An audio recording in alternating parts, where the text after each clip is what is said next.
about of the are also playing living spirit that have been experienced across the ages. Thus, temples are living sites of the spirit practice of the people in the religion and its connecting history, belief, and culture. The historical and philosophical essence of Indian culture can be traced to the temples tangible and intangible, such as narratives, oral history, and folklore, impacting the social cultural life of the people, upholding traditional Indian values. According to William R. Boston, he was an American anthropologist. Folklore combines both knowledge transmitted by the word mouth method, considered part of the mind, life, tradition, and customs as part of social heritage, which can be analyzed similarity to the other customs and tradition regarding from the function. It is also subject to diffusion, inversion, accept, rejection, and integration, and is suitable for inquiry into the relation between the culture and environment for the culture. Our research objective to collect the folklore of Jambukeswarar temple and Tiruvanaikaval. The main objective to understand the what extent of South Indian temples folklore refer to our cultural diversity. Our methodology is developed within primary source of data collected through the fieldwork, participant observation, and interviews were conducted with the temples about Indian temples. The historical background of the temple. The Jambukeswarar temple is Tiruvanaikaval of the Bangalore Kaveri like Kochi, Tamil Nadu is dedicated to Lord Shiva. Jambukeswarar is concerned as Haryana. It is believed that the back to the first century CE showcase the remarkable Dravidian architecture and is part of Panchabuddha which symbolizes the elements of water. The name of Tiruvanaikaval means to mark respect, Hari means elephant, Kara means forest.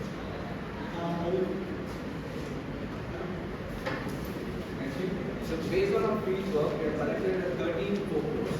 So obviously the folklore is a story and it's very long and right. So I would like to try to make this very precise. So the folklore of Tiruvanaikaval starts with the Jambu Rishi. So the saints actually worship Shiva here, and he got blessed with the divine Jambu. And the saint ate the entire Jambu fruit without spotting of the seeds. The seeds get it started growing into a Jambu. And he become a tree. It leads to the moksha of the saints. And it happens in the Tiruvanaikaval temple. This is the first folklore about the temple.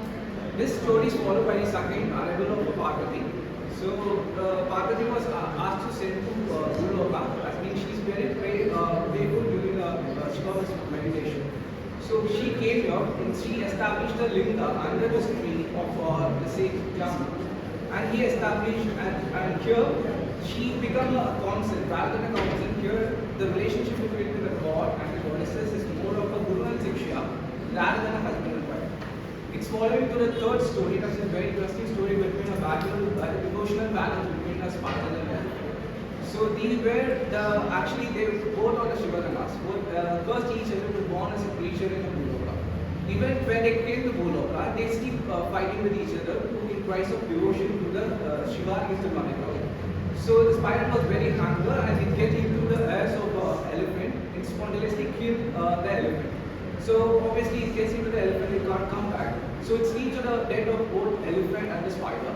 So Shiva was very devotional to see the devotion of Shiva, and he granted the moksha to the elephant at the last, and he gave the reincarnation of the spider as a Chola king. Folklore talks about Coach and the Chola Namaka. He is born as a royal family of Chola.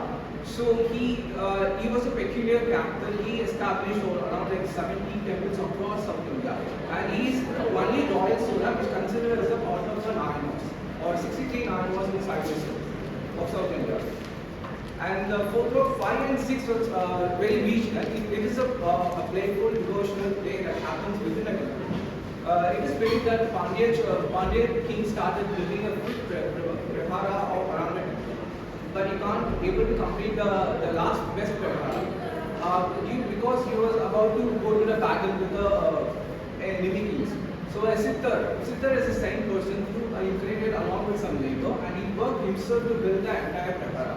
So later, Pandya king found that the sitter was none other than the Shiva himself, and he worked along with the labor, and he paid the labor with a sacrifice, which actually turns into the gold at the end of the day. And there's another story of pearl necklace. So there was some Chola king who has an habit of offering very ornaments, very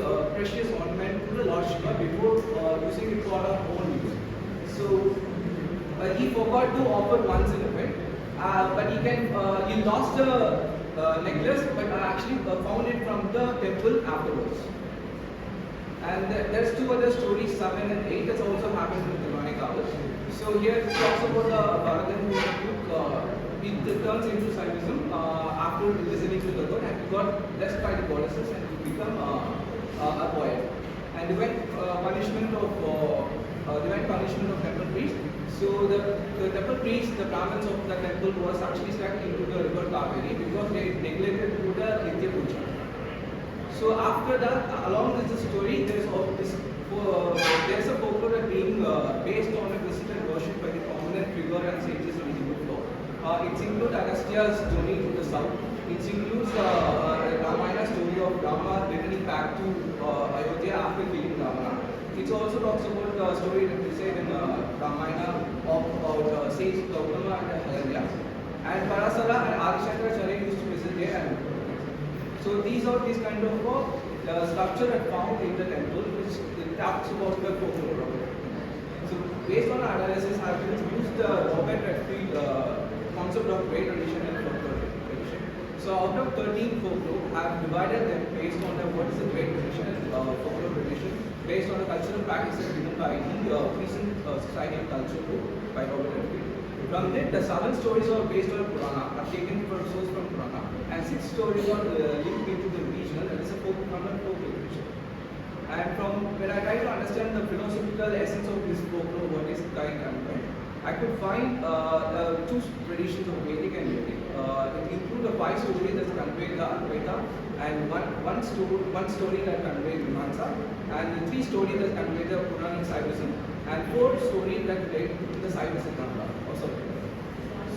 So apart from my analysis, I found all this composition was both in Sanskrit and Tamil language. These are the few examples of this. So based on our conclusion, we conclude that the temple consists of both great and folklore traditions. So it is evident there is a division between the stories and the character. I would say the Rama story is the best example. And very interesting fact we have found is most of the water tanks in the temple are named after the characters of the folklore. That's including Agastya tank, Indra, Tirtha, and the folklore of this temple also gives insights to the different philosophical systems that arise in different parts of this country. And the literary works also reflect the story got sourced from both Puranic and non-Puranic, that is a focal origin. And many literature were composed both in Tamil and also Sanskrit. So these folklore were well reflected in art and architecture of the temple. This synchronized image of the temple is a best example to convey that how that folklore have impacted the culture, aesthetic of the temple.